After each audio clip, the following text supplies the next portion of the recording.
What's going on, everybody, and welcome back to my channel. We are back again at the movie theaters 3 days in a row. Hopefully this one is better than the last time I was here. Anyway, we are here today to check out I Know What You Did Last Summer 2025. What are my expectations? What is my relationship with this franchise? First and foremost, expectations are, I'm interested. I'm a fan of this franchise. I'm a product of the 90s. I'm a big horror fan, as I've said 1,000 times on this channel, and slasher is my favorite subgenre. So being in the 90s, of course, I was with the Screams, I Know What You Did Last Summer, Urban Legend, and then, during that time period, Kevin Williamson, who wrote the original I Know What You Did Last Summer, the year before was Scream, then 97 was I Know What You Did Last Summer, and then later that year was Scream 2. So I'm a fan of this franchise. I really enjoy 1. 2 has a special spot in my heart. It's kind of a guilty pleasure, but and we don't even talk about the 3rd one, which went straight to DVD. But I'm intrigued by this film here. I like the young cast. Chase, I'm a fan of. She was recently in The Studio. I like her as a young up-and-coming actress. I like Madelyn Cline. I used to watch Outer Banks. I have to catch up on that show, and I kind of like the career she's carving out for herself.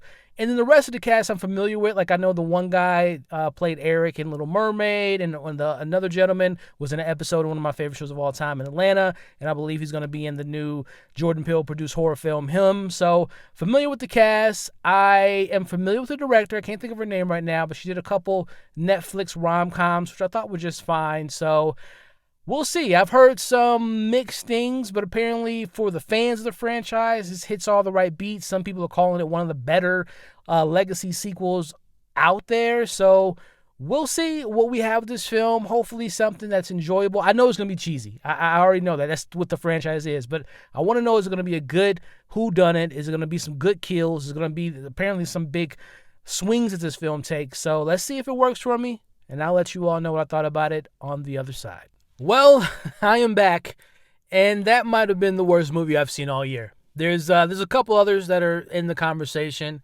but that was pretty damn close. My goodness. Look, no spoilers here. As I said before I walked in, I enjoyed the first one. I have fun with the second one. I can accept the campiness, the cheesiness, the corniness at times. Oh my gosh, that screenplay, that script was horrible. That's the killer of the film. Forget the hook man.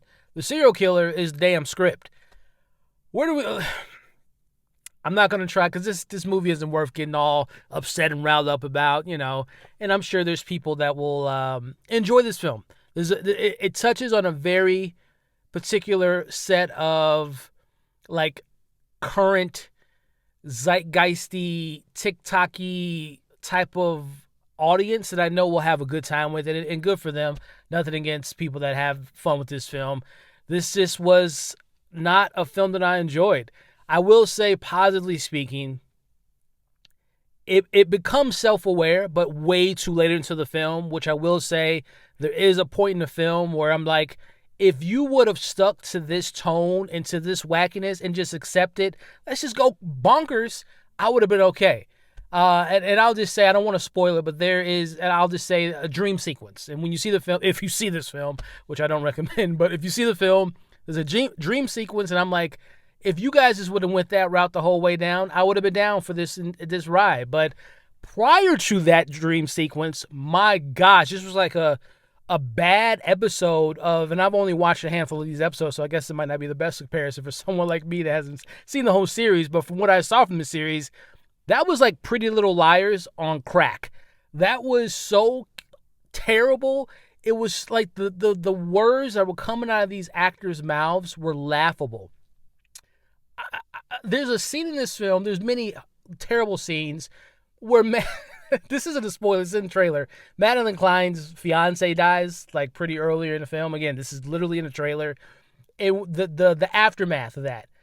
The woman who just witnessed her boyfriend get brutally, well, then witnesses, but she finds her boyfriend brutally murdered and says to her friend, "Does this make me a widow?"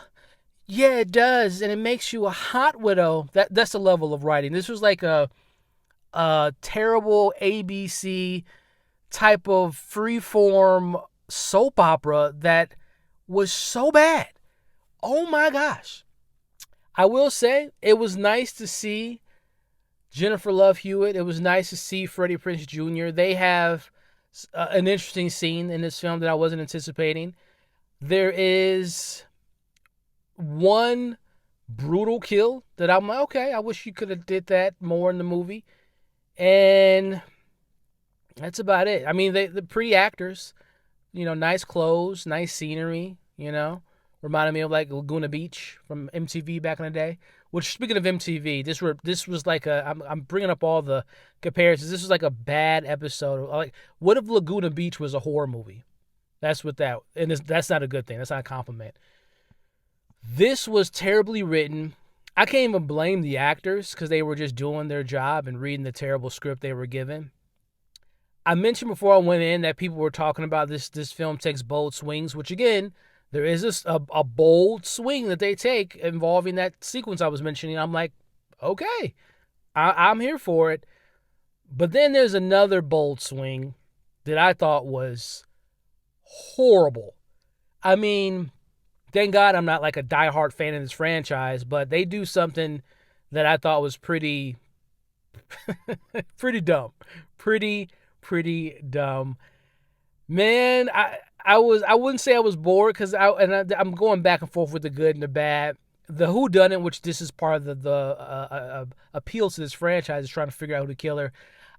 It got me there. I didn't know who the killer was. I will give the film props. I didn't anticipate the twist on who the killer was, so I will give the film that. But other than that, man, I won't. I'm gonna keep saying this. This is one of the worst scripts I've seen adapted to the screen. This was a really bad script.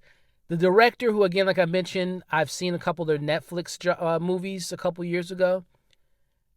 No disrespect to the director, she cannot do horror. Like, the jump scares are like completely telegraphed. There's this mistiming of how to capture tension. And it's just some really terrible stuff going on in this film. Just like these characters are just caricatures, not real people doing real things in real life. This is not a good movie. This is one of the worst films I've seen this year. And the way that they, I will say, stick around to the post or say end credits, that was a fun scene. So, dream sequence, the old cast, the credit scene, one good kill. So there's about 4 or 5 things I liked, and the rest of it, throw it away. Again, I'm very aware that there will be a group of people, and I've seen some of the positive, like people just like, yes, Queen, yes, Steve. I'm like, hey, have a good time. I'm glad you enjoyed it. I did not. I don't recommend you all check this out. Wait till it's available on TNT. If they still do movies on TNT, I don't know. But that's my thoughts on the new 2025. I Know What You Did That Summer. I know what I did today, and that was I made a bad mistake of paying to go see this movie. But let me know in the comments what you all thought of the film once you've seen it, the pros, the cons. Do you want another one? Do you think this is better than any of the other ones in the franchise? It's better than the straight-to-DVD one. That's not saying much. Like, share, comment, consider subscribing, and I'll catch you all on the next video.